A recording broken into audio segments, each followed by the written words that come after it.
साल में 2-3 चुनाव आते हैं, लेकिन इस चुनाव में सबसे महत्वपूर्ण बात जो है वो ये है कि इस चुनाव में इस देश की अस्मिता को, इस देश की अखंडता को, इस देश के भाईचारे को, इस देश के अमनो अमान को, इस देश की धर्मनिरपेक्षता को, इस देश के समाजवाद को, इस देश के लोकतंत्र को और इस देश के सबसे बड़ी बात, इस देश के संविधान को खतरा है, जो भारत रत्न बाबा साहब भीमराव अंबेडकर हमारे पूर्वज ने बनाया था। और 1950 से पहले, आज हम रघबीर नगर में बैठे हैं, हमारे बहुत सारे वंचित और गरीब समाज के लोग हैं।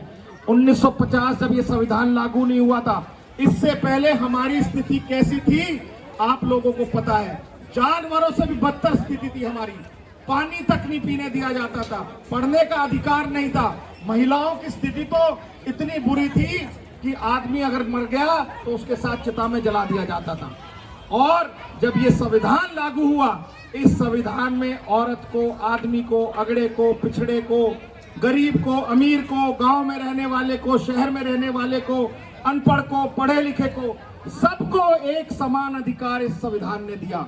और बाबा साहब ने दिया अधिकार वोट का।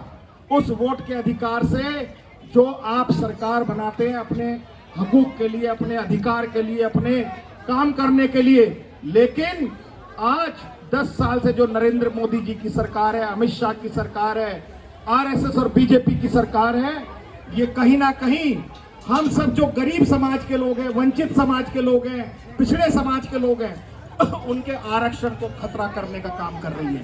बार बार इनके सांसद, इनके लल्लू सिंह सांसद कहते हैं 400 पार कर दीजिए, संविधान की समीक्षा करेंगे। इनके अरुण गोविल मेरठ से जो प्रत्याशी हैं वो कहते हैं संविधान को बदलना है। इनके अनंत हेगड़े जो 6 बार के एमपी हैं कर्नाटक से, वो कहते हैं इस संविधान में बहुत सारी कमियां हैं। इनकी ज्योति मिर्धा जो राजस्थान से चुनाव लड़ रही है, वो कहती है संविधान को बदलने देना चाहिए। इतने सारे लोग बार बार 400 सीट मांगकर संविधान को बदलना चाहते हैं। संविधान को बदलने का मतलब क्या है? संविधान को बदलने का मतलब है जो बाबा साहब ने कमजोर तबके को आरक्षण दिया था उसको ये हटाएंगे। संविधान को बदलने का मतलब क्या है? जो यहाँ हिंदू, मुस्लिम, सिख, ईसाई, जैन, बौद्ध, पारसी सभी अपने धर्मों को समानता से मान सकते हैं, उस कानून को हटाएंगे। संविधान को बदलने का क्या अर्थ है? ये लोग महिलाओं को जिस तरीके से पहले 2 दर्जे का अधिकार था, ये उसी द्वार पर लेकर जाएंगे। आज देश में जब हम बार बार कहते हैं कि संविधान और लोकतंत्र को खतरा है, तो लोकतंत्र को कैसे खतरा है? बताइए कैसे खतरा है? लोकतंत्र को ऐसे खतरा है कि देश की मुख्य विपक्षी पार्टी, प्रिंसिपल अपोनेंट पार्टी कांग्रेस के चलते चुनाव में 1700 करोड़ रुपए अकाउंट फ्रीज कर दिए जाते हैं ताकि वो चुनाव न लड़ सके। देश में इतने लोकप्रिय 2 मुख्यमंत्री, एक झारखंड के आदिवासी मुख्यमंत्री भाई हेमंत सोरेन को किसी फर्जी मुकदमे में चुनाव आचार संहिता के बाद उनको जेल में डाल दिया जाता है। दिल्ली के लोकप्रिय मुख्यमंत्री अरविंद केजरीवाल जी को जेल में डाल दिया जाता है। हमारे कांग्रेस के गठबंधन के जितने, इंडिया गठबंधन के हमारे, चाहे शिवसेना के हों, चाहे एनसीपी के हों, चाहे और दूसरी पार्टी के लोगों, उनके सांसदों को, उनके नेताओं को ईडी, सीबीआई, इनकम टैक्स और एनआईए का डर दिखाकर या पैसे का लालच देकर उनको अपनी पार्टी में शामिल किया जाता है, सरकारें गिराने का काम करते हैं। लोकतंत्र को कैसे खतरा है? अरुणाचल के लोगों ने इस वोट के अधिकार से सरकार बनाई कांग्रेस की, लेकिन भारतीय जनता पार्टी ने पीछे के रास्ते से कांग्रेस की सरकार बनाई। इन्होंने वहां विधायकों को, मंत्रियों को खरीदकर वहां पर फिर भारतीय जनता पार्टी की सरकार बनाई। महाराष्ट्र की जनता ने अघाड़ी गठबंधन की सरकार बनाई जिसमें शिवसेना, एनसीपी और कांग्रेस थी। इन्होंने रातों रात 1 बजे सरकार गिराकर अपने मुख्यमंत्री को शपथ दिलाई, दूसरी पार्टी की पार्टियों को 2 विभाग किए। ऐसे ही इन्होंने गोवा में कांग्रेस की सरकार वहां की जनता ने बनाई और इन्होंने पैसे देकर ईडी, सीबीआई का डर दिखाकर विधायकों को तोड़कर वहां गोवा की भी सरकार गिराई। ये है लोकतंत्र को खतरा, ये है लोकतंत्र को तोड़ने का काम। जब आप जनता अपनी जमहूरियत में अपने वोट का अधिकार प्रयोग करती है और एक सरकार को बदलती है, एक सरकार को चुनती है और ये उस चुनी हुई सरकार को गिराने का काम करते हैं, उस चुनी हुई सरकार के मुख्यमंत्रियों को जेल में डालने का काम करते हैं, मुख्य विपक्षी पार्टियों के अकाउंट फ्रीज करने का काम करते हैं, तो इसलिए हम बार बार कह रहे हैं कि लोकतंत्र और संविधान को बचाने के लिए इस चुनाव में एक हो जाओ। इस चुनाव को साधारण चुनाव मत मानिए, क्योंकि देश का कोई भी तबका आज खुश नहीं है। आज महिलाओं की बात करें तो जो मेरी महिला बहनें यहाँ बैठी हैं वो जरूर याद कर ले कि किस तरीके से हाथरस में मनीषा वाल्मीकि के साथ बलात्कार किया, अनाचार किया, दुराचार किया, उसकी रीढ़ की हड्डी तोड़ दी, उसकी जीभ काट ली गई, और उसके बाद जो उसकी लाश है, संविधान में अधिकार है कि उसको किसी भी व्यक्ति को उसके क्रियाक्रम का, उसके धर्म के अनुसार आजादी है। उस बिटिया के साथ इन्होंने पेट्रोल डालकर रातों रात उसकी लाश को जला दिया, उसके घर वालों को नहीं दिया। मणिपुर में एक सैनिक की पत्नी के साथ किस तरह आपने YouTube पर देखा, निर्वस्त्र कर उसके साथ छेड़खानी कर रहे हैं और उसके साथ घोर आपत्तिजनक काम कर रहे हैं। ये इस सरकार के राज में हुआ है। तो इसलिए खिलाड़ी जितनी हमारी महिलाएं जो गोल्ड मेडल लेके आई, उनको घसीट कर जंतर मंतर पर इन्होंने पटका। ये इस सरकार ने काम किया। जवानों के साथ जो 4 साल की अग्निवीर योजना लेके आए कि 18 साल में भर्ती होगा और 22 साल में रिटायर हो जाएगा। देश का एक बुजुर्ग प्राइम मिनिस्टर जो आज 73 साल का है, 73 साल का आदमी तो अपने लिए 5 साल के लिए फिर नौकरी मांग रहा है, और जो युवा साथी है हमारा 18 साल का, उसको 22 साल में रिटायर करेंगे।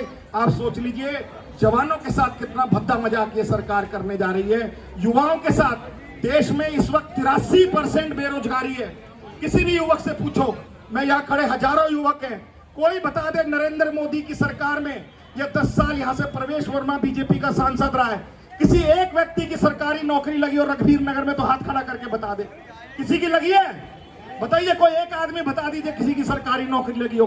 83% बेरोजगार लोग हैं इस वक्त देश में, और ये सरकार पढ़े लिखे MBA किए हुए, चार्टर्ड अकाउंटेंट किए, इंजीनियरिंग किए, डॉक्टर किए युवाओं को क्या कह रही है कि आप पकौड़े की दुकान खोल लीजिए, पकौड़े तल लीजिए। तो ये सरकार किस तरीके से हमारे साथ भद्दा मजाक कर रही है, युवाओं के साथ, जवानों के साथ, नौजवानों के साथ, और हमारी जो महिला बहनें बैठी हैं, किस तरीके से किचन इन्होंने गड़बड़ हमारी कर दी है, रसोई का बजट। आज मनमोहन सिंह के समय में 400 रुपए का सिलेंडर ये बहुत महंगा बताते थे कि बहुत हुई महंगाई की मार, अब लाओ मोदी सरकार। आज 400 का सिलेंडर 1000 रुपए का हो गया है, तो आज ये बहुत अच्छा हो गया। पेट्रोल डीजल के दाम 60-70 रुपए के, 100 रुपए के पार हो गए हैं। और मंगलसूत्र की बात कर रहे हैं। मंगलसूत्र की बात वो व्यक्ति कर रहा है जिसने अपनी ब्याहता पत्नी को छोड़ दिया, और उस मंगलसूत्र को रक्षा करने की बात कर रहे हैं। कांग्रेस के समय में 40,000 रुपए तोला सोना होता था, आज 80-85 हजार रुपए तोला सोना है। आज कोई मंगलसूत्र बना नहीं सकती हमारी बहनें। और जितने किचन के दाम थे, चाहे आटे का दाम था, चावल के दाम थे, दालों के दाम थे, दूध के दाम थे, तेल के दाम थे, बसों का किराया था, ट्रेन का किराया था, बच्चों की फीस थी, ये सब चीजों के दाम 3 गुना से ज्यादा बढ़ गए हैं। इसलिए इस बार जब आप वोट देने जाएं तो ये जरूर याद रखें कि इस सरकार ने 10 साल पहले हमें 2 करोड़ रोजगार सालाना यानी 20 करोड़ रोजगार देने की बात की थी, महंगाई कम करने की बात की थी, 15-15 लाख रुपए काला धन लाने के नाम पर सबको कहा था कि हर एक के अकाउंट में 15-15 लाख रुपए आएंगे। भाई साहब, सरदार जी, आपके अकाउंट में 15 लाख आए हैं क्या? किसी के अकाउंट में 15 लाख रुपए आए हो तो बताओ, भारतीय जनता पार्टी ने दिए हो तो? किसी के आए हैं क्या? अरे भैया तेज तो बोलो, किसी के आए हैं क्या? जब किसी के 15 लाख रुपए नहीं आए, किसी को नौकरी नहीं मिली, घर का बजट गड़बड़ा गया है, संविधान को ये बदलना चाहते हैं, आरक्षण को हटाना चाहते हैं, तो ऐसी सरकार को उठाकर फेंक दीजिए। यहाँ पर बहुत ही शानदार, बहुत ही जानदार, मिलनसार व्यक्तित्व के धनी बड़े भाई महाबल मिश्रा जी चुनाव लड़ रहे हैं, जिनका चुनाव चिन्ह झाड़ू है और इंडिया गठबंधन के प्रत्याशी हैं। वो अगर सरकार, वो MP बने, क्योंकि जितने अभी तक सर्वे आए हैं उन सर्वे में इंडिया गठबंधन की केंद्र में सरकार बन रही है। और महाबल मिश्रा जी पहले कांग्रेस से भी सांसद रहे और अब आम आदमी के इंडिया गठबंधन के सांसद हैं। मैं आपको एक विश्वास दिला के जाता हूं कि सरकार बनेगी केंद्र की तो आप MP नहीं चुन रहे। महाबल मिश्रा जी सीनियर नेता हैं, वो काउंसलर भी रहे हैं, वो MLA भी रहे हैं, वो MP भी रहे हैं, वो केंद्र में मंत्री बनेंगे और पश्चिमी दिल्ली का चहुमुखी विकास करेंगे। मैं इन्हीं शब्दों के साथ आपको बहुत बहुत धन्यवाद करता हूं।